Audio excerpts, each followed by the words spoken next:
Hi hello ಎಲ್ರಿಗೂ ನಮಸ್ಕಾರ ಗುರು. ಇವತ್ತು ಸಂಜೆ 5 ಗಂಟೆ ಆಗಿದೆ. ಸೊ ನಮ್ಮಮ್ಮ ಫೋನ್ ಹಾಕಿದ್ರು ಊರಿಗೆ ಹೋಗೋಣ ಅಂತ. ಸೊ ರೆಡಿ ಆದೆ. ಸೊ ಹಂಗೆ ವಾಚ್ ಹಾಕೋಣ ಅಂತ ವಾಚ್ ನೋಡಿದ್ರೆ ವಾಚಲ್ಲಿ ಚಾರ್ಜಿಂಗ್ ಬೇರೆ ಖಾಲಿ ಆಗಿದೆ. ನಮ್ಮ ಬ್ಯಾಡ್ ಲಕ್ ಅನ್ಕೋತೀನಿ, ಯಾವಾಗಲೂ ಹಿಂಗೆ ಆಗುತ್ತೆ. ಇಲ್ಲ ವಾಚ್ ಟೈಮ್ ಸರಿಲ್ವ, ನನ್ನ ಟೈಮ್ ಸರಿಲ್ವೋ ನನಗಂತೂ ಗೊತ್ತಿಲ್ಲ. ಸೊ ಆಯಿತು ಹೋಗೋಣ ಬನ್ನಿ. ಇವಾಗ ನಮ್ಮ ಊರಿನ ಕಡೆ ನಮ್ಮ ಜರ್ನಿನ ಮುಂದುವರ್ಸೋಣ. ಸೊ ಹಾಗೆ ರೋಡಿಗೆ ಬರ್ತೀನಿ ಅಂತಂದರೆ ರೋಡಲ್ಲಿ ಮಾತ್ರ ಮಸ್ತು ಟ್ರಾಫಿಕ್ ಇತ್ತು. ನೋಡ್ತಿದ್ದಂಗೆ ಬೇಜಾರಾಯ್ತಿದ್ದಪ್ಪ, ಏನು ಈ ಟ್ರಾಫಿಕ್ ಜೊತೆಲಿ ಬಿಸಿಲು ಬೇರೆ. ಬೆಂಗಳೂರಲ್ಲಿ ಶೆಕೆ ಕಿತ್ಕೊಂಡು ಕಡಿತಾ ಇರ್ತದೆ ಗುರು. ಆದರೂ ಬೇಜಾರಿಲ್ಲ. ಸೊ ಬಂದಿದ್ದೀವಿ, ಬದುಕಲೇಬೇಕು. ಬದುಕೋ ಟೈಮಲ್ಲಿ ಏನು ಮಾಡೋಕ್ಕಾಗುತ್ತೆ. ಸಮ್ಟೈಮ್ಸ್ ಈ ಟ್ರಾಫಿಕ್ ಅದ ನೋಡ್ತಾ ಇರ್ತೀವಿ, ಜೊತೆಲಿ ಆ ಟ್ರಾಫಿಕಲ್ಲೂ ಕೂಡ ನಿಂತು ಸಾಕಾಗುತ್ತೆ.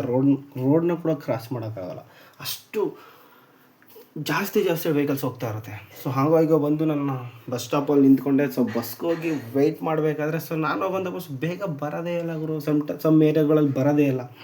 ಆದರೂ ಇರಲಿ ಬಿಡು, ನಾನೇ ಧೈರ್ಯ ತೊಗೊಂಡು ಸೊ ನಿಂತ್ಕೊಂಡೆ. ಸೊ ಆದರೂ ಒಂದು ಬಸ್ ಬಂತು, ನಮ್ಮ ಬಸ್ ಅಂತ ಅಂದ್ಕೊಂಡೆ. ಬಟ್ ಅದು ನಾನು ಹೋಗೋ ಬಸ್ ಆಗಿರಲಿಲ್ಲ.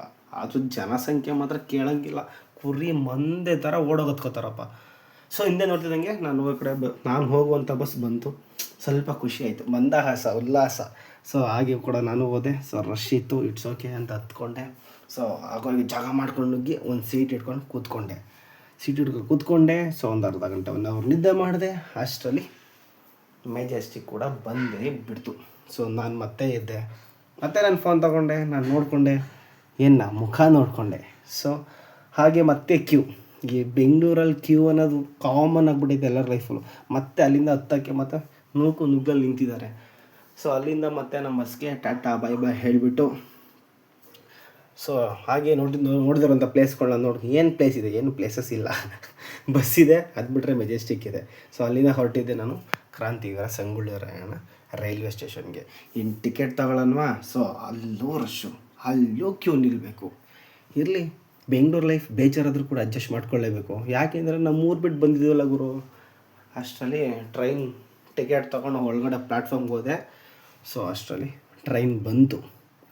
ಇಲ್ಲೂ ಯಾಕೆ ಕೇಳ್ತೀಯಾ, ಬೇಜಾರಾಗುತ್ತೆ. ಯಾಕೆ ಅಂದರೆ ಅಲ್ಲೂ ರಶ್ಶು. ಇನ್ನು ಮೈಸೂರು ಕಡೆ ಹೋಗೋಣ ಅಂತಂದರೆ ಅಲ್ಲೂ ಕ್ಯೂ ನಿಂತಿರ್ತಾರೆ ಯಾವಾಗ ನೋಡಿದ್ರು. ಇಲ್ಲೂ ಹಂಗೋ ಹಿಂಗೋ ಕಷ್ಟಪಟ್ಟು ಆ ರಶ್ನ ನುಗ್ಗಿ ಆ ರಶ್ಶಲ್ಲಿ ಒಳಗಡೆ ಹತ್ತಿ ಮತ್ತೆ ಸೀಟ್ ಹಿಡ್ಕೊ ಕೂತ್ಕೊಂಡೆ. ಸೊ ಅಲ್ಲಿಗೆ ಸ್ವಲ್ಪ ಸಮಾಧಾನ ಆಯಿತಪ್ಪ, ಸೀಟ್ ಸಿಕ್ತು. ನೆಮ್ಮದಿಯಾಗಿ ಇಲ್ಲಿಂದ ನಮ್ಮ ಊರಿಗೆ ಹೋಗ್ಬೋದು. ಯಾಕೆಂದರೆ ನಿಲ್ಲೋ ಅವಶ್ಯಕತೆ ಇರೋಲ್ಲ, ಸ್ಟ್ರೆಸ್ ಕೂಡ ಆಗೋಲ್ಲ. ಅಲ್ಲಿಂದ ಒಳ್ಳೆ ನಿದ್ದೆ ಮಾಡಿದೆ. ಅಷ್ಟರಲ್ಲಿ ಮದ್ದೂರು ಬಂತು. ಅಂತ ಇದ್ದೆ.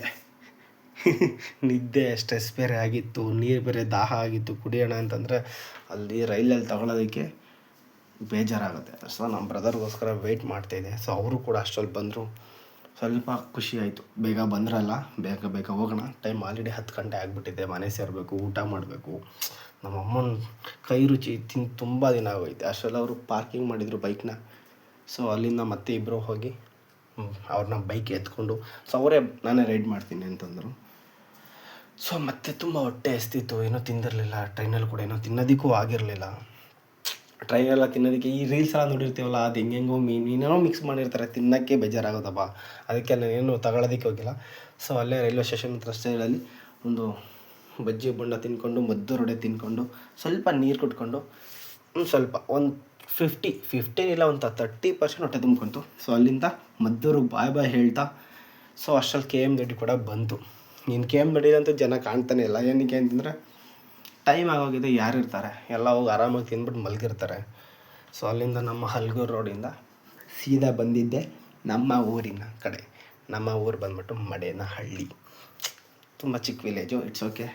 ಸೊ ಇಲ್ಲಿಂದ ಅಲ್ಲಿದ್ದಂಗೆ ಟ್ರಾವೆಲ್ ಮಾಡ್ಕೊಂಡು ಅಲ್ಲೆಲ್ಲ ಬಿದ್ದು ಒದ್ದಾಡಬೇಕು ಬೆಂಗಳೂರಲ್ಲಿ, ಅಂಥ ಜೀವನ ಆಗ್ಬಿಟ್ಟಿದೆ. ಏನು ಮಾಡೋಣ.